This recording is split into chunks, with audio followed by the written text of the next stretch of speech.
দ্রুত নির্বাচন না দিলে দেশ পিছিয়ে যাবে বলছেন Mirza Fakhrul. Level playing field নেই দাবি জামায়াতের। সিরাজগঞ্জের পথে জাতীয় নাগরিক পার্টির পদযাত্রা, চলতি মাসেই জুলাই সনদ ঘোষণার দাবি নাহিদ ইসলামের। রাজনৈতিক দলগুলোর সাথে আবারও ঐকমত্য কমিশনের বৈঠক, 3 ইস্যুতে চলছে আলোচনা।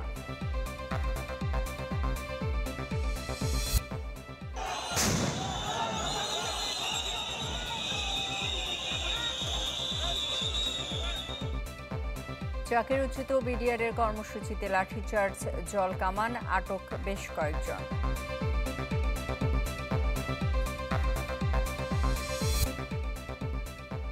গণহত্যায় শেখ হাসিনার বিরুদ্ধে অভিযোগ গঠনের আদেশ 10 জুলাই, অব্যাহতি চান আইনজীবী।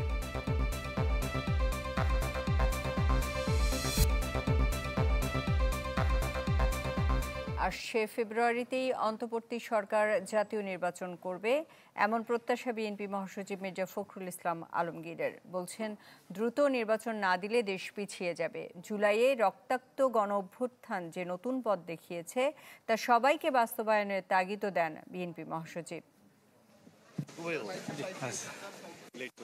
বিএনপি চেয়ারপারসন বেগম খালেদা জিয়া ও ভারপ্রাপ্ত চেয়ারম্যান তারেক রহমানের সুস্বাস্থ্য কামনায় দোয়া মাহফিল ও জনসভায় যোগ দিতে সোমবার সকালে সিলেটে পৌঁছান মির্জা ফখরুল ইসলাম আলমগীর। প্রথমেই জিয়ারত করেন হযরত শাহজালাল রাদিয়াল্লাহু আনহুর মাজার।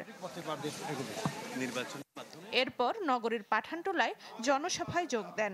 এতে প্রধান অতিথির বক্তব্যে মির্জা ফখরুল বলেন, দ্রুত নির্বাচন না দিলে পিছিয়ে যাবে বাংলাদেশ। যত নির্বাচনের দেরি হবে তত বাংলাদেশ পিছিয়ে যাবে। বিনিয়োগ আসবে না, ইনভেস্টমেন্ট হবে না, আমার ছেলেদের জব অপরচুনিটিস তৈরি হবে না, মবক্রেসি আরো বাড়বে, জুডিশিয়াল সিস্টেম ভেঙে পড়বে, আইন শৃঙ্খলা পরিস্থিতি ভেঙে পড়বে। সেই জন্য দরকার একটা নির্বাচিত সরকার, যে সরকারের পেছনে মানুষ আছে, যে সরকারের পেছনে জনসমর্থন আছে। বিএনপি ক্ষমতায় গেলে দেশে গণতান্ত্রিক রাষ্ট্র প্রতিষ্ঠা হবে জানিয়ে মির্জা ফখরুল বলেন, এতে দূর হবে বেকারত্ব, প্রতিষ্ঠিত হবে নারীর অধিকার। বন্ধুদের সামনে আমাদের একটাই কথা, আমরা একটা গণতান্ত্রিক বাংলাদেশ চাই। আমরা আমাদের তরুণ যাচ্ছে, যুবক যাচ্ছে, তাদের কর্মসংস্থান সৃষ্টি করতে চাই। আমরা বাংলাদেশকে একটা উন্নত রাষ্ট্রে পরিণত করব। জনসভায় বক্তব্য রাখেন দলের স্থানীয় ও জাতীয় পর্যায়ের নেতারা। এ সময় তারা অভিযোগ করেন, বেগম খালেদা জিয়াকে উপযুক্ত সময়ে চিকিৎসা দেওয়া হয়নি। যখন তাকে বিদেশে নেওয়ার প্রয়োজন ছিল তখন তাকে বিদেশে চিকিৎসা করতে দেওয়া হয় নাই। এটা ছিল একটা ষড়যন্ত্র। Desk report, channel 24। নির্বাচনে লেভেল প্লেইং ফিল্ড এখনো নেই বলে দাবি করেছেন জামায়াতে ইসলামের সেক্রেটারি জেনারেল মিয়া গোলাম পারওয়ার। সকালে সোহরাওয়ার্দী উদ্যান পরিদর্শন শেষে সাংবাদিকদের প্রশ্নের জবাবে এ মন্তব্য করেন তিনি। দাবি করেন, নির্বাচন পেছানো বা না করা নিয়ে জামায়াতের পক্ষ থেকে কোনো বক্তব্য দেয়া হয়নি। আগামী 19 জুলাই সোহরাওয়ার্দী উদ্যানে নির্বাচনে লেভেল প্লেইং ফিল্ড, সংখ্যানুপাতিক পদ্ধতিতে নির্বাচন, জুলাই সনদ সহ বিভিন্ন দাবিতে অনুষ্ঠিত হবে জামায়াতের জাতীয় সমাবেশ, যেখানে ঢাকা সহ সারা দেশের দলটির নেতাকর্মীরা অংশ নেওয়ার কথা আছে। নির্বাচিত প্রতিনিধির কাছে ক্ষমতা হস্তান্তরের জন্য যে অবাধ নির্বাচন, সেই পরিবেশ যেন নিরপেক্ষভাবে হয়। সরকার, নির্বাচন কমিশন, সমস্ত প্রশাসন যেন নিরপেক্ষভাবে মানুষের সকল সংশয়কে দূর করে নির্বাচন সুষ্ঠুভাবে পরিচালনার জন্য একটা লেভেল প্লেইং ফিল্ড, কোনো দিকে না ঝুঁকে সবার ক্ষেত্রে সমতার ভিত্তিতে যে গণদাবি উঠেছে, এটা যেন নিশ্চিত করতে পারেন। এই লক্ষ্যে এই জনসভা সফল করার জন্য দেশবাসীর কাছে আমরা আহ্বান জানাচ্ছি। নাটোরের কর্মসূচি শেষ করে সিরাজগঞ্জের পথে এখন এনসিপির জুলাই পদযাত্রা। দুপুর 3টার দিকে নাটোরের কর্মসূচি শেষে সিরাজগঞ্জের উদ্দেশ্যে রওনা হন দলটির নেতাকর্মীরা। এর আগে রাজশাহী থেকে নাটোরে যান এনসিপি নেতাকর্মীরা। পরে স্টেশন বাজার এলাকায় হয় পথসভা। এ সময় দলটির আহ্বায়ক নাহিদ ইসলাম চলতি মাসেই জুলাই সনদ ঘোষণার দাবি জানান। পরে মাদ্রাসা মোড়েও হয় সংক্ষিপ্ত সভা। সেখান থেকে বড়াইগ্রাম সহ আরও বেশ কিছু স্থানে সমাবেশ করে এনসিপি। এর আগে এইচএসসি পরীক্ষার কারণে পদযাত্রার সময়সূচি 1 ঘন্টা পিছিয়ে দেওয়া হয়। সিরাজগঞ্জের কর্মসূচি শেষে পাবনায় পদযাত্রা করবে এনসিপি।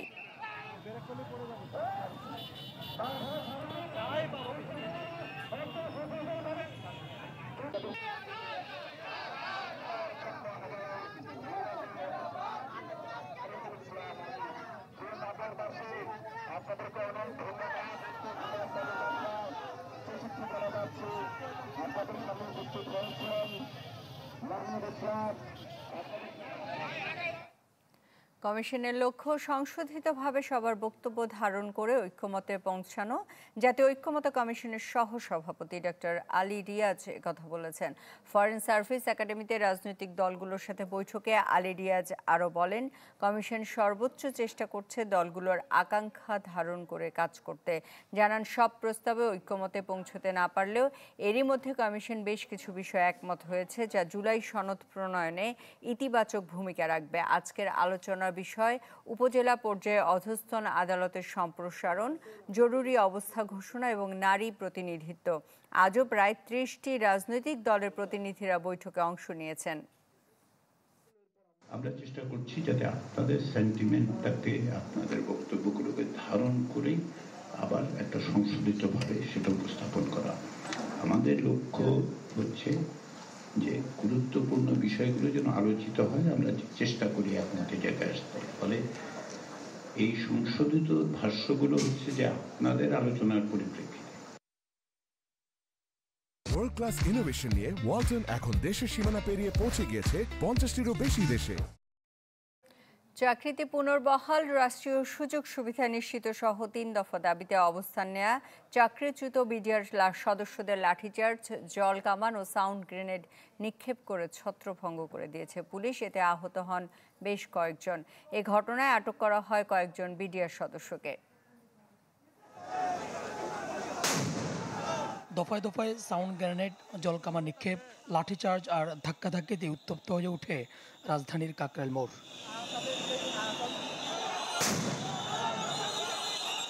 বেলা 12টার দিকে চাকরিতে পুনর্বহাল সহ 3 দফা দাবিতে প্রধান উপদেষ্টার বাসভবনের সামনে কাকরাইল মসজিদের মোড়ে অবস্থান নেন চাকরিচ্যুত বিডিআর সদস্যরা।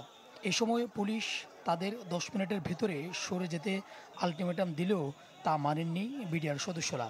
পরে ছত্রভঙ্গ করতে তাদের উপর চড়াও হয় পুলিশ। এতে আহত হন বেশ কয়েকজন।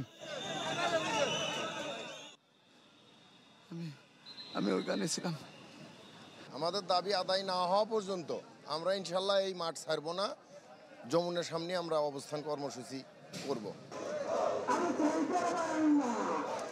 এর আগে শাহবাগ জাতীয় জাদুঘরের সামনে অবস্থান নেন চাকরিচ্যুত বিডিআর সদস্যরা। 11টার ভেতরে দাবি মানার আলটিমেটাম দেন তারা। দাবি মানা না হলে রওনা দেন যমুনার দিকে। পথে পুলিশ বাধা দিলেও মানেননি আন্দোলনকারীরা। ক্ষতিগ্রস্ত বিডিআর যাদেরকে চক্রান্ত করে চাকরিচ্যুত করা হয়েছে, সেই সকল 18,500 পরিবারকে চাকরিতে সকল সুযোগ সুবিধা সহ চাকরিতে পুনর্বহাল করতে হবে। যদি দাবিগুলো আমাদের বাস্তবায়ন না হয়, যতক্ষণ পর্যন্ত বাস্তবায়ন হবে, যতক্ষণ দিন পর্যন্ত বাস্তবায়ন হবে, ততদিন আমরা রাজপথ ছাড়ব না। পুলিশ জানায়, আন্দোলনকারীদের শান্তিপূর্ণভাবেই সরিয়ে দিতে চাইলেও সড়ক না ছাড়ায় বাধ্য হয়েছেন জলকামান আর সাউন্ড গ্রেনেড নিক্ষেপে। যখন যেখানে 144 জারি করা থাকে ওইখানে তো 4 জনের বেশি এমনিতেই সমাবেশ আকারে যাওয়াই যায় না। ওখানে শান্তিপূর্ণ বা অশান্তিপূর্ণের বিষয় না, ওখানে যেভাবেই থাকুক ওইখানে হচ্ছে ডিসপার্স করাটাই আমার হচ্ছে মূল কাজ, মূল আইনের যে বিষয়টা। এখানে আমরা ওইখানে তো থাকতে দিব না। আমরা ওয়ার্নিং দিয়েছি, বহুবার চেষ্টা করেছি, এটা না গেলে তো শেষ পর্যন্ত আমাকে ডিসপার্স করতেই হয়। এই ঘটনায় আটক করা হয় কয়েকজনকে। সুলতান মাহমুদ আরিফ, চ্যানেল 24, ঢাকা। এবারে জুলাই অভ্যুত্থান নিয়ে আমাদের মাসব্যাপী বিশেষ আয়োজন রক্তে ভেজা জুলাই।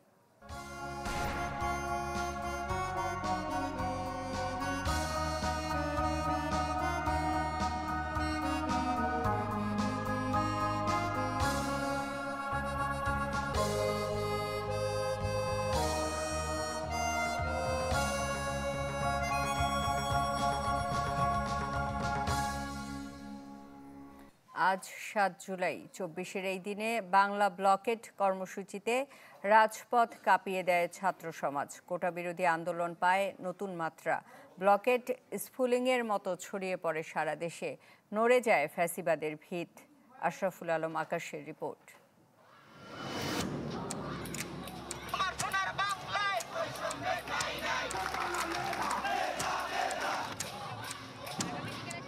শিক্ষার্থীদের কোটা বিরোধী আন্দোলন একটু একটু দানা বেঁধে উঠতে থাকে জুলাইয়ের প্রথম সপ্তাহে।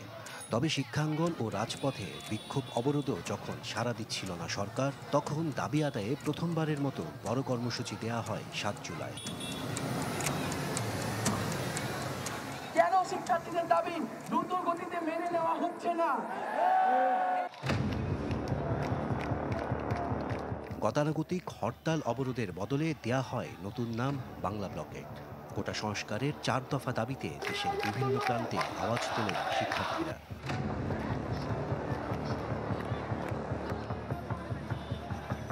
সেদিন দুপুর গড়াতেই ঢাকা বিশ্ববিদ্যালয়ের কেন্দ্রীয় লাইব্রেরির সামনে ব্যানার, ফেস্টুন, মিছিল নিয়ে জড়ো হন আন্দোলনকারীরা। একে একে science lab, Nilkhet, Bangla motor, Shahbag মোড় দখলে নিলে অচল হয়ে পড়ে রাজধানীর গুরুত্বপূর্ণ সব সড়ক। ২৪-এর ৭ জুলাই রাজপথে ছিলেন বৈষম্য বিরোধী আন্দোলনের মুখপাত্র উমামা ফাতেমা। তিনি বলছেন, ব্লকেট কর্মসূচি আন্দোলনকে দিয়েছিল নতুন মাত্রা। অবরোধ, হরতাল এভাবে হচ্ছে কাইন্ড অফ আমরা সবসময় দেখে আসছি পলিটিক্যাল ফিল্ডে।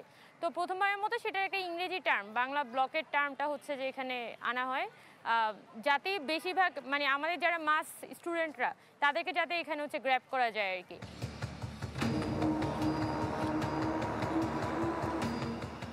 এক সপ্তাহের বেশি সময় ধরে চলা বাংলা ব্লকেটে শাহবাগে পুলিশের ব্যারিকেড ভেঙে ফেলেন শিক্ষার্থীরা।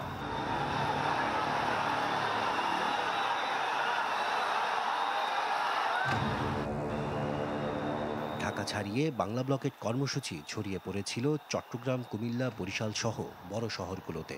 মহাসড়ককে অবস্থান নিয়ে বন্ধ করে দেওয়া হয় যান চলাচল।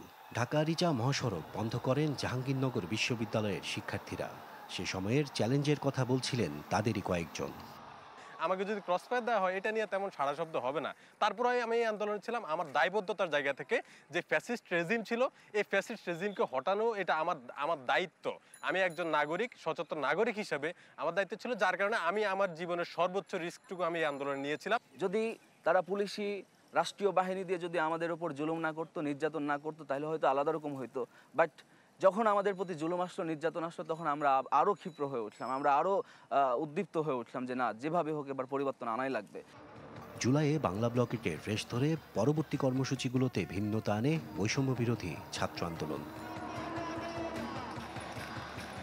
আশরাফুল আলম আকাশ, চ্যানেল 24, ঢাকা। জুলাই আগস্টে হত্যা মামলায় শেখ হাসিনার বিরুদ্ধে বিচার শুরু হবে কিনা সে বিষয়ে 10 জুলাই আদেশ দেবেন ট্রাইব্যুনাল। বিচারপতি গোলাম মর্তুজা মজুমদারের নেতৃত্বাধীন 3 সদস্যের ট্রাইব্যুনাল এদিন ধার্য করেন। এটি গণহত্যার প্রথম কোনো মামলা যার বিচার শুরু হতে পারে। জুলাই আগস্ট জুড়ে সারা দেশে যে হত্যাযজ্ঞ চলে তার নির্দেশদাতা ছিলেন শেখ হাসিনা।